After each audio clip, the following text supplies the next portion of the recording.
શક્તિપીઠ અંબાજી મંદિરમાં અનોખો દ્રશ્ય જોવા મળ્યો, જ્યાં 400 થી વધુ દિવ્યાંગ ભાઈ બહેનોએ ચાચર ચોકમાં ગરબે ઘૂમ્યા। બનાસકાંઠા જિલ્લા વિકલાંગ વિકાસ ટ્રસ્ટ અને અંબાજી મંદિર ટ્રસ્ટના સહયોગથી આયોજિત અનોખા ગરબા મહોત્સવે ભાઈ બહેનોને અલગ અલગ વિકલાંગતા છતાં ઉત્સાહપૂર્વક ગરબા રમ્યા। કેટલીક બહેનો બેસીને તો કેટલાક ભાઈઓ લાકડીના ટેકાથી ગરબે રમ્યા। કાર્યક્રમમાં ડીસાના ધારાસભ્ય પ્રવીણ માણી હાજર રહ્યા અને તમામ દિવ્યાંગ સાથે ઉન્મુખ મમડાઈ। સમગ્ર મહોત્સવમાં ભક્તિ ભાવના અને હિંમતનો ઉત્કૃષ્ટ સમન્વય જોવા મળ્યો।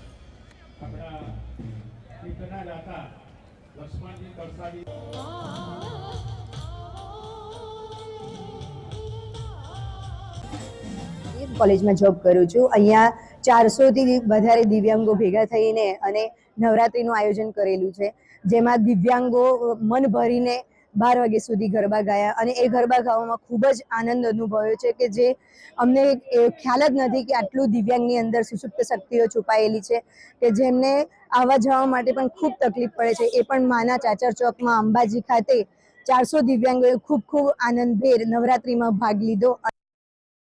एक अनेरो तक है कि आज मां अंबाना सानिध्यमां मां अंबाना चाचर चौकमां गुजरात भरमांथी दिव्यांग व्यक्तिओ अहींया नवरात्रि महोत्सव तरीके गरबा रमवा माटे आव्या छे अने दरेक दिव्यांग लोको अलग अलग केटेगरीमांथी दरेक जिल्लामांथी दरेक केटेगरीना अलग अलग दिव्यांगो आव्या छे अने ए लोकोनी पण एक आ समाजनुं एक अविभाज्य अंग छे अने ए लोकोमां पण एक इच्छा छे कि अमारुं पण एक अमे पण इच्छा छे अमारी कि अमे पण नाचीए कूदीए। अमारी पण एक एवी इच्छा छे कि एक समाजना साथे समावेश अमे पण जीवी सकीए।